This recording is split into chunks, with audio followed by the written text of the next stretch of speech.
결혼 10년 차 주부예요. 얼마 전 머리를 빗다가 정수리 부분에 잔뜩 난 흰머리를 발견했지 뭐예요. 아직 40도 안 된 나이에 흰머리라니 정말 기가 막히더라고요. 친구한테 전화해 하소연을 했더니 사람이 갑자기 신경을 많이 쓰면 유전과 상관없이 이른 나이에도 흰머리가 생긴다고 하더군요. 그 말을 듣고 보니 이해가 갔어요. 사실 제가 얼마 전까지 엄청나게 마음고생을 했거든요. 내 인생에 다시 없을 행운과 불행이 동시에 찾아왔기 때문이죠. 인생이란 게 참.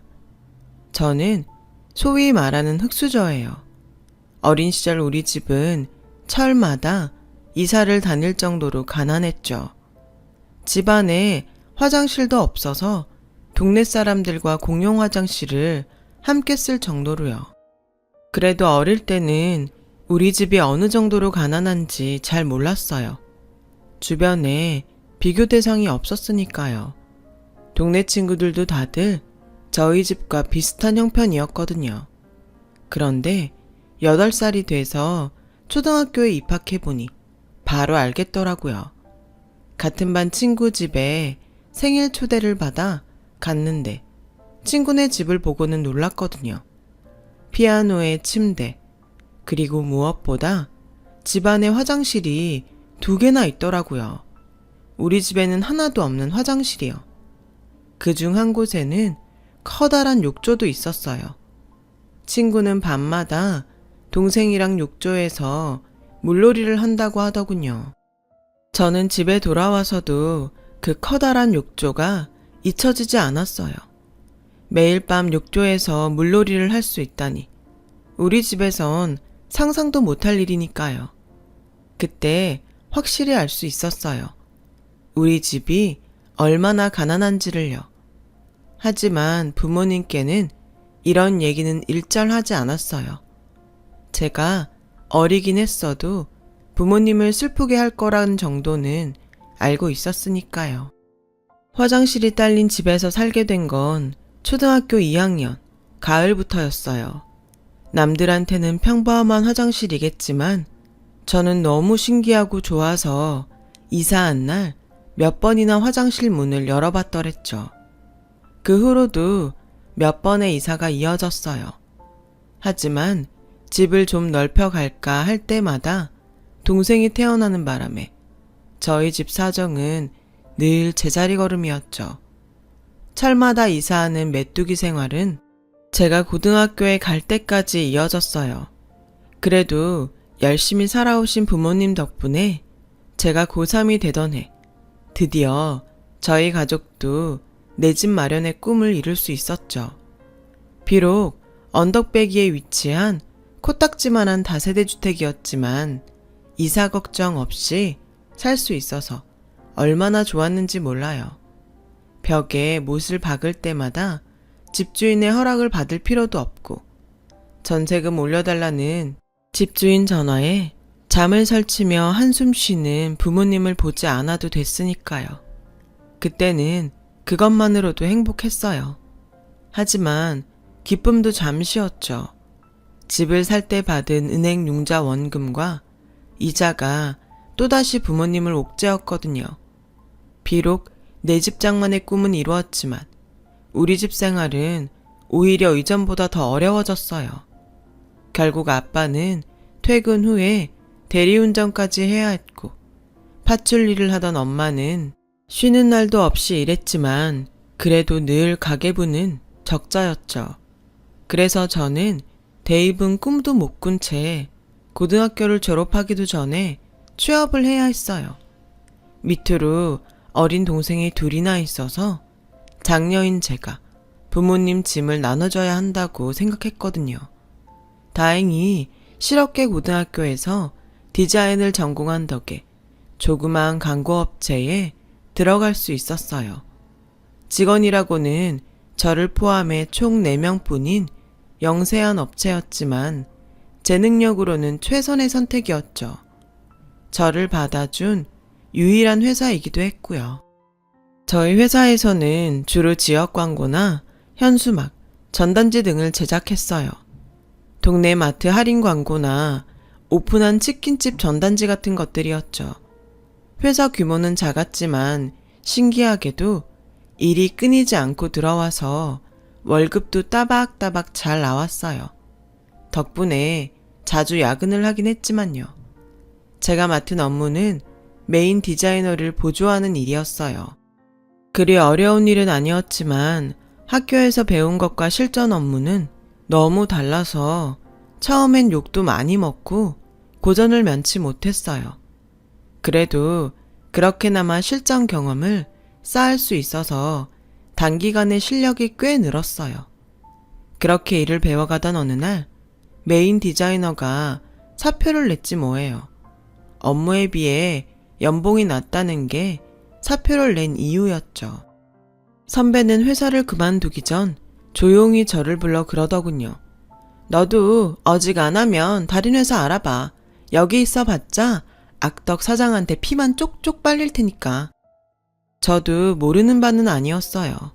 하지만 제가 정식 디자이너도 아니고 고작 보조인데 어딜 갈 수 있겠어요. 경험이 쌓일 때까지는 어떻게든 붙어 있는 게 상책이었죠. 그런데 메인 디자이너가 나간 지 2주가 지났는데도 사장님은 디자이너를 구할 생각을 안 하더라고요. 그러는 사이 저는 선배가 하던 일까지 도맡아 해야 했어요. 솔직히 한창 일을 배워야 할 시기에 직속사수가 없다는 건 정말 불행한 일이에요. 그래서 진지하게 이직을 해야 하나 고민도 했었죠. 하지만 당장 취직이 된다는 보장도 없고 얼마 안 되는 제 월급이 제 가족의 생계와 내 미래를 쥐고 있다는 생각에 선뜻 그러지는 못했어요. 이런 제 처지를 잘 아는 사장님은 제게 청소부터 고객 상담 등 잡다한 일까지 모조리 시켰어요. 말로는 멀티플레이어라고 불렀지만 실상은 적은 월급으로 오지게 부려먹을 심산이었던 거죠. 박지성이 어떻게 EPL 최고팀 중에 하나인 맨유에서 살아남았는지 알아? 멀티플레이어라 가능했던 거야. 쓸 데가 많거든. 할 줄 아는 게 많다는 건 한 가지를 정말 잘하는 것만큼이나 경쟁력이 있다는 얘기야. 왜냐? 먹고 살 길이 많거든. 그러니까 정현 씨도 내가 박지성이다 하는 심정으로 열심히 일해주길 바래. 그 말을 들을 때마다 한숨이 났어요. 얼어 죽을 박지성 타령. 박지성이 내 월급만큼 받았으면 그렇게 죽어라 팀을 위해 뛰었겠냐? 말이나 못하면 밉지는 않지. 하루빨리 실력을 쌓아 이 회사를 탈출하는 것만이 방법이라 생각하며 저는 하루하루 버티고 있었어요. 그러던 어느 날이었죠. 선배 어깨 너머로 배운 실력으로 만든 분식집 전단지가 마음에 안 들었던 건지 클라이언트가 클레임을 걸어온 거예요. 아침부터 젊은 분식집 사장이 앞치마를 두른 채 사무실로 쳐들어왔더라고요. 이거 만든 사람이 누구야? 그 소리를 듣고 사장님이 달려나왔죠. 저는 쥐구멍이라도 숨고 싶은 심정으로 잔뜩 얼어 있었어요. 사장님은 분식집 사장을 달래며 거짓말을 해댔어요. 전에 있던 디자이너가 퇴사 전에 실수를 했던 모양입니다. 저희가 책임지고 다시 만들어 드릴 테니 노여움 푸시고 며칠만 기다려주세요. 최고의 퀄리티로 뽑아드리겠습니다. 다시 제작해주겠다는 사장님 말에 분식집 사장은 순순히 돌아갔어요. 그러자 사장님은 제게 버럭 화를 냈어요. 정현씨, 일 이따위로 할래? 아니, 이미지 넣고 적당한 폰트로 메뉴 때려박는 게 뭐가 어려워? 이러고도 디자이너라고 할 수 있어? 오늘 밤을 새워서라도 깔끔하게 다시 뽑아놔. 솔직히 자신이 없었어요. 제 실력으로는 그게 최선이었거든요. 그날 밤 사장님과 다른 직원들이 퇴근한 이후에도 저는 혼자 사무실에 남아 작업을 해야 했어요. 하지만 도저히 이 이상은 무리였죠. 그래서 생각 끝에 분식집을 찾아갔어요. 그리고는 솔직하게 이야기했어요. 정말 죄송합니다. 이 전단지 사실 제가 만든 거예요. 제 실력으로는 이게 최선이에요. 그러니까 차라리 환불 받으시고 다른 업체에 맡겨주세요. 그러자 분식집 사장은 떡볶이 한 접시를 퍼서 제게 내밀며 그러더군요. 일단 이거부터 먹어봐요. 먹어보고 이 맛을 어떻게 하면 사람들한테 잘 전달할 수 있을지 고민해보세요. 당황하긴 했지만 저는 접시를 받아들고 떡볶이를 집어 먹었어요. 아, 그런데 이게 엄청 맛있지 뭐예요. 떡볶이에서 홍시 맛이 살짝 나더라고요. 그 순간 대장금 대사가 떠올랐어요. 그래서 그 길로 사무실로 돌아가 대장금 대사를 패러디한 문구를 떡볶이 이미지 옆에 붙여 넣었죠. 컨셉이 잡히니 이후로는 술술 풀렸어요. 그렇게 저는 새로운 전단지 시안을 완성했고 그걸 프린트해서 다시 분식집을 찾아갔어요.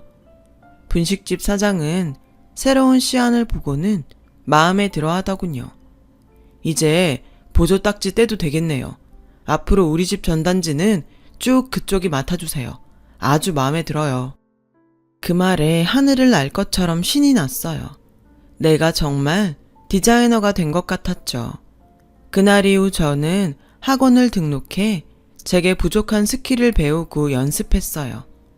퇴근 후에 학원까지 다니니 몸은 지치고 고단했지만 실력은 나날이 늘어갔고 조금씩 작업에 자신감이 생기기 시작했어요.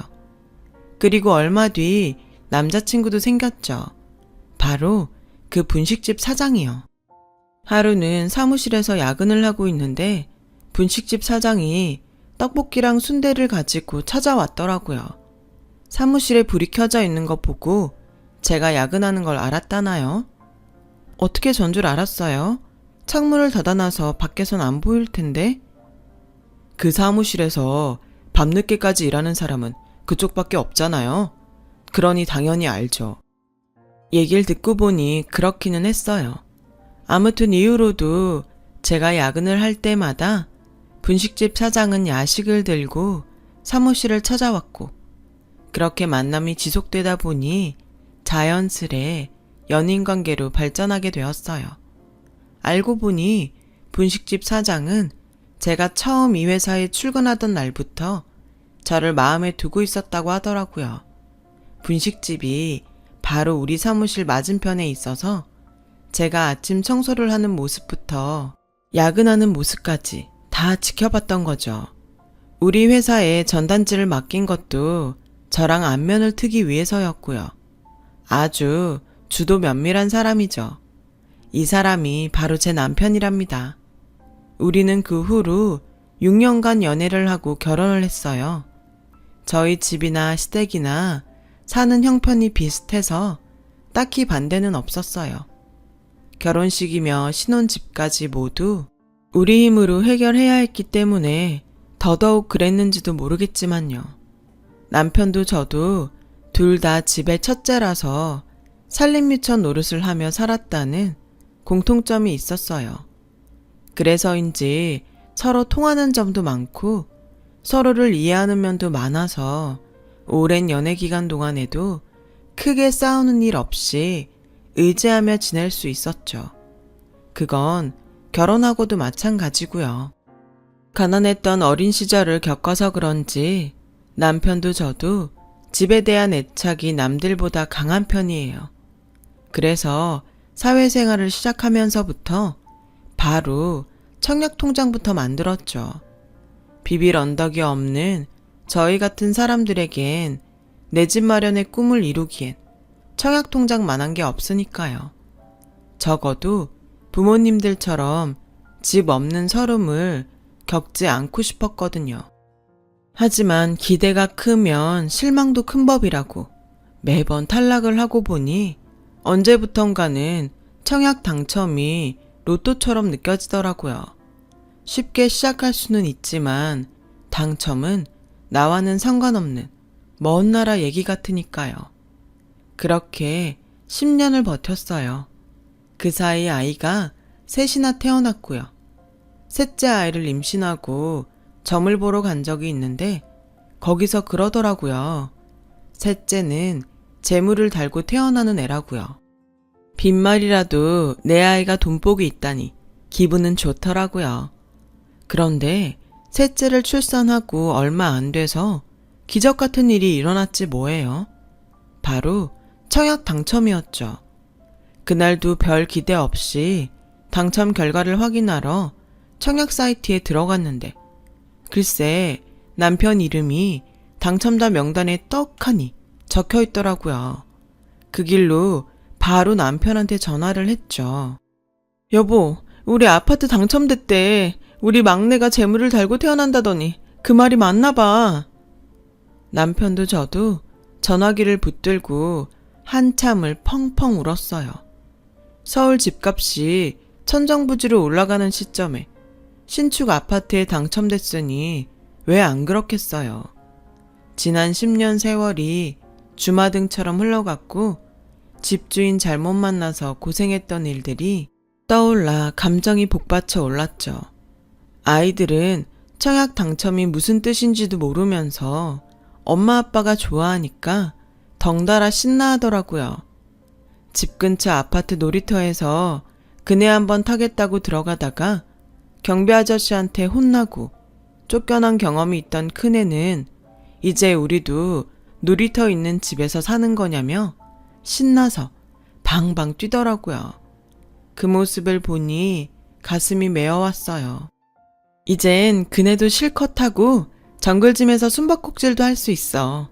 그뿐인 줄 알아? 아파트 단지 안에 키즈 카페도 있을걸? 거기서 하루 종일 놀 수도 있어. 아이들만큼이나 신이 난 저는 한껏 들떠서 떠들어댔어요. 벌써부터 애들 비행기 태우지 마. 다 지으려면 아직 2년은 더 있어야 돼. 벌써부터 기운 뺄 거야? 남편은 그렇게 말하면서도 자기도 좋은지 벌써부터 인테리어 관련 정보를 찾아보고 있더라고요. 앞으로 불어닥칠 불행은 생각지도 못한 채 말이죠. 그렇게 20년 같은 인연이 지나고 드디어 입주가 3개월 남짓 남은 무렵이었어요.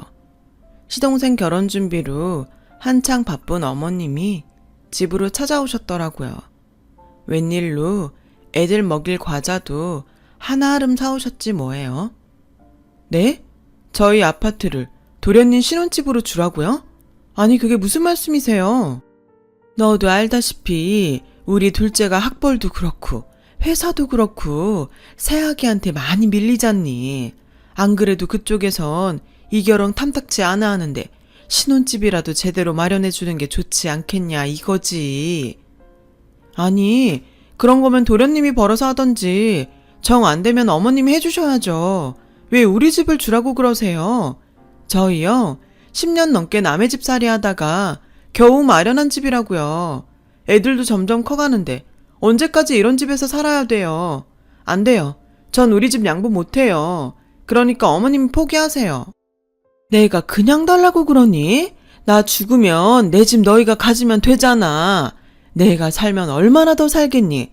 너야 친정이 볼품 없으니까 우리 형편 알고도 시집왔지만 새아기는 다르잖니. 시엠이 면 한번 세워준다 셈치고 네가 한번 양보해다오. 나 참 기가 막혀서 말도 안 나오더라고요. 아니 그럼 있는 집 며느리는 궁한 살림 살면 안 되고 없는 집 며느리는 지질이 궁상으로 살아도 된다는 겁니까? 이게 무슨 개풀 뜯어먹는 소리냐고요. 평생 애들한테 껌 한 통 안 사두던 노인네가 웬일로 과자 봉지까지 사들고 왔나 했더니 이런 꿍꿍이가 있을 줄이야. 누가 알았겠냐고요. 그날 밤 저는 남편을 앉혀놓고 이번만큼은 절대로 어머님 뜻에 따를 수 없다고 확실하게 선을 그었어요. 남편도 어머님 행동에 화가 났는지 얼굴이 울그락불그락 했어요. 그리고 며칠 뒤 시동생이 집으로 찾아왔더라고요. 며칠 전 어머님을 통해 얘기를 들은 터라 곱게 볼 수가 없었죠. 그런데 이놈의 시동생이 눈치를 어디다 팔아먹고 왔는지 저를 어르고 달래도 시원찮을 판에 속을 뒤집지 뭐예요. 형수님도 알다시피 그 사람이 워낙 있는 집에서 살아와서 구질구질하게는 못 살아요. 형수님이야 워낙 없는 집에서 자랐으니 익숙하잖아요. 그리고 애들 뛰어놀고 살기에는 이런 집이 딱입니다. 아파트 가봐요. 층간소음으로 허구한 날 아래층 사람들이랑 싸워야 할걸요. 그러니까 형수님이 양보 좀 하세요. 이럴 땐 손윗사람이 아랫사람한테 양보하는 거라고요. 아니 누가 그딴 소리래요? 손윗사람이 양보해야 된다고? 도련님도 그러는 거 아니에요. 그렇게 아파트에서 살고 싶으면 직접 벌어서 사세요. 세상에 날강도도 아니고 그게 얼마짜리 아파트인데 꽁으로 먹을 생각을 해요. 난 더 할 말 없으니까 집 문제는 더 이상 꺼내지 마세요.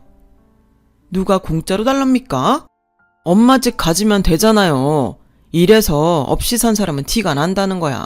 우리 유나는 형수님처럼 돈돈거리면서 악다구니 쓰지 않아요. 좀 없는 티 좀 내지 마세요. 먹긴 놈이 성낸다고 시동생은 버럭 소리를 지르고는 가버렸어요. 아우 정말 열이 뻗쳐서 진정이 안 되더라고요. 누구 하나 걸리면 그대로 반 죽여놓을 것 같은 심정이었어요. 제가 이렇게 열폭을 하는 동안 남편은 남편대로 예비 동서랑 말씨름을 하고 있더라고요. 나이도 어린 게 아주버님한테 바락바락 대들면서 영업장에 찾아와 난동을 부린 모양이더라고요. 남 같으면 바로 경찰에 신고할 테지만 그놈의 가족이 뭐라고 이러고 입씨름을 했지 뭐예요. 하도 화가 나서 수다나 떨 요량으로 간만에 여동생을 불러 명동 나들이를 간 날이었어요. 선뜻 사지는 못하고 아이 쇼핑만 하고 있는데 어디서 익숙한 목소리가 들리더라고요. 시동생이었죠. 누구랑 통화를 하는지 엄청 나긋나긋한 목소리로 굽실거리더군요. 호칭을 들어보니 예비 장모랑 통화를 하는 모양이었어요. 네, 장모님, 걱정 마세요. 10월에 입주니까 결혼식 전에 인테리어 공사 싹 끝내 놓을 거예요. 아우, 당연히 안방은 장모님이 쓰셔야죠. 방이 3개나 되는데 무슨 걱정이에요? 제가 아들 같은 사유로 평생 장모님 모시고 살 테니까 마음 푹 놓으세요.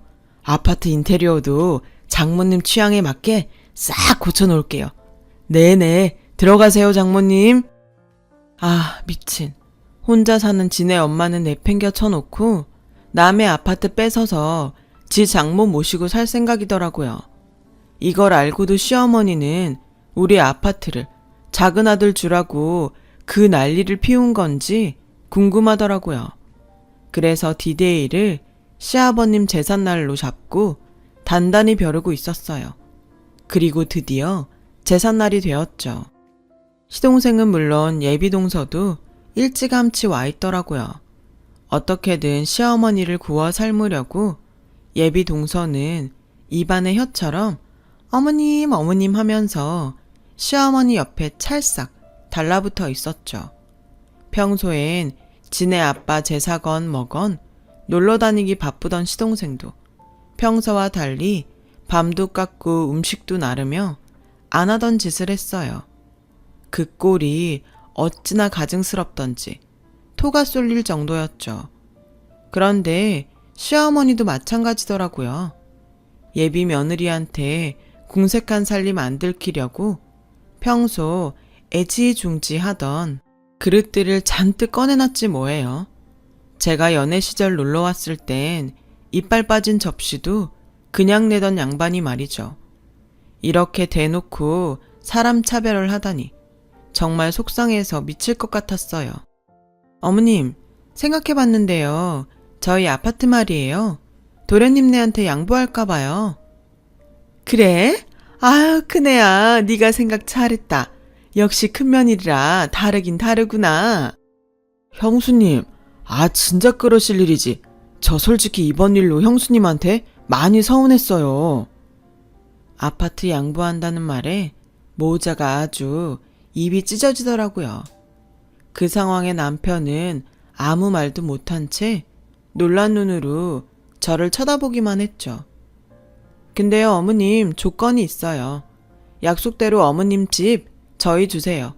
어머님 돌아가신 다음에 말고 지금요. 형수님, 그럼 엄마는 어디서 살라고요? 어디서 살긴요. 도련님네랑 같이 아파트 생활 하셔야죠. 연세 드신 노인들은 이런 주택보다 아파트 사시는 게 더 편하세요. 안 그래요, 어머님? 그럼 그럴까? 제 말에 어머님은 얼굴이 확 피셨죠. 반대로 시동생과 예비 동서는 똥 씹은 표정이 됐고요. 말도 안 돼요. 내가 첫째도 아닌데 왜 엄마를 모시고 살아요? 형수님, 지금 저 매기는 거예요? 그러지 않고서는 어떻게 엄마를 모시고 살라고 그래요? 아니, 도련님, 장모는 되고 자기 부모님은 안 된다는 거예요, 지금? 우리 아파트 뺏어서 장모님 모시고 살 계획이잖아요. 인테리어도 장모 취향대로 한다면서요. 제 말에 시어머니 얼굴이 붉어졌어요. 그건 제 남편도 마찬가지였죠. 아니, 누가 그래요? 내가 장모님 모시고 산다고. 형수님, 아파트 내주기 싫으면 그냥 싫다고 하세요. 증거도 없으면서 사람 모함하지 말고. 아, 그래요? 증거를 원하시는구나. 그럼 원한이 드립니다. 잘 들으세요. 저는 지난번 명동에서 녹음해둔 시동생 통화 파일을 틀었어요. 그 내용을 들은 시어머니는 주먹을 부르르 떨더니 제사상에 놓인 수박을 시동생 머리에 던졌어요. 이 썩을 놈아, 니 애미는 내팽개치고? 뭐? 장모랑 살아? 그래, 이참에 니 장모 집에 가서 장모 아들로 평생 살아라. 아우, 저런 걸 자식이라고 낳고 미역국을 먹었다니 내가 미쳤지. 엄마, 그런 거 아니야. 장모님이 같이 사는 조건으로 결혼 승낙 해주신다고 해서 그래서 할 수 없이 그런 거야. 난 엄마밖에 없어. 자기 뭐해? 아니라고 말씀드려. 아니긴 뭐가 아니야. 그럼 우리 엄마 안 모시겠다는 거야? 나 그런 거면 이 결혼 못해. 어떻게 엄마만 혼자 두고 시집을 가? 싫어. 그럴 거면 나 이 결혼 안 해. 어머님, 서운하셔도 어쩔 수 없어요. 저희 엄마 지금까지 아빠 사랑받고 귀하게 사신 분이라 혼자 못 사세요. 어머님은 혼자서도 잘 하시잖아요. 그러니까 어머님이 이해하세요.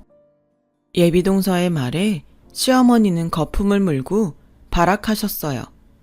야, 이것이 네 애미는 여자고 난 여자도 아니냐? 누군 귀하고 누군 천해? 어디서 그런 되지도 않는 소리야? 뚫린 입이라고 함부로 짓거리지 마. 그 순간 저도 모르게 웃음이 터졌어요. 어머님이 그런 말씀하실 처지가 아니죠. 불과 몇 분 전까지만 해도 어머님이 저랑 동서를 그렇게 차별하셨잖아요. 어머님이 당해보니까 어떠세요? 제 심정 이제 이해 가세요?